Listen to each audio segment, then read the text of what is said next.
Right now, wherever you're sitting, you are inside a bubble. A giant one, about 1,000 light years across. And it was not built by anything friendly. It was built by exploding stars. So, congratulations.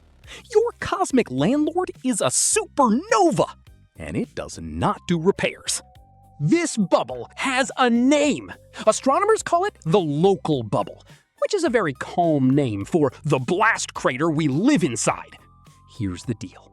Space is not evenly filled with gas and dust. It's lumpy. Some regions are packed, others are weirdly, suspiciously empty. And our entire solar system happens to sit inside one of the empty parts, a vast cavity of thin, hot gas, surrounded by a shell of colder, denser material on the outside. Picture a bubble in a glass of soda. Now picture that bubble is 1,000 light years wide, and you live in the middle of it. And it was made by violence. There we go. That's home. So how do you build a bubble this big? You don't. Stars do. When a massive star runs out of fuel, it doesn't just quietly switch off. It detonates. A supernova. One of the most violent events in the entire universe. And when it goes, it slams a shockwave outward, shoving gas and dust away from it in every direction. Now do that once, and you've made a dent. But scientists at the Harvard Center for Astrophysics calculated that the local bubble wasn't made by one explosion. It was made by about 15. 15 separate supernovae, going off over millions of years, each one shoving the gas further out. Like 15 demolition crews clearing the same lot, one explosion at a time, until they'd carved out a cavity 1,000 light years wide. The first one went off around 14 million years ago. So this renovation has been in progress since before humans existed. Isn't that lovely? Let's continue. And now, the part that genuinely rearranges your brain. You'd assume the sun built this bubble, right? It's in the middle. It must be the original owner. No, the sun had nothing to do with it. When those first stars exploded, the sun was roughly 1,000 light years away, completely uninvolved, a total stranger to the scene. But the sun is always moving, orbiting the center of the galaxy. And about 5 million years ago, its path just happened to carry it straight into the bubble.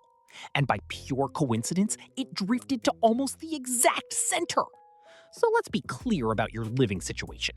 You don't own this bubble. You don't even have a long lease. The sun wandered into a blast crater built by other stars, parked in the middle, and we've been freeloading in the nicest spot ever since. We're not the landlords. We're squatters with a really good view. And the view is the best part, because here's what's sitting on the walls of our bubble. Remember that shell of cold, dense gas around the edge? That's not just debris. That's raw material. When the supernovae swept all that gas outward, they piled it up, and that piled up gas became the nursery for brand new stars. In fact, nearly every young star within 500 light years of Earth is sitting on the surface of this bubble.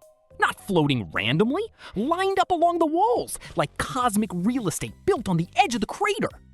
The dying stars didn't just blow a hole in space, they used the wreckage to build the next generation. Which is either beautiful or the most aggressive recycling program in the universe.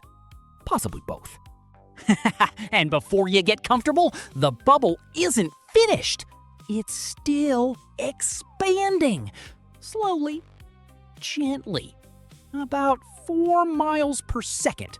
Which sounds fast until you remember it's spreading across light years. So from our perspective, it's basically coasting. It's lost most of its momentum. It's plateaued. Honestly, it's the cosmic equivalent of a balloon very slowly giving up. But it's still growing. So to summarize your address, you live inside a 1,000 light year bubble, carved by 15 dead stars that your sun didn't build and doesn't own, decorated with newborn stars made from the rubble, still very slowly inflating around you. Lovely neighborhood. Terrible origin story.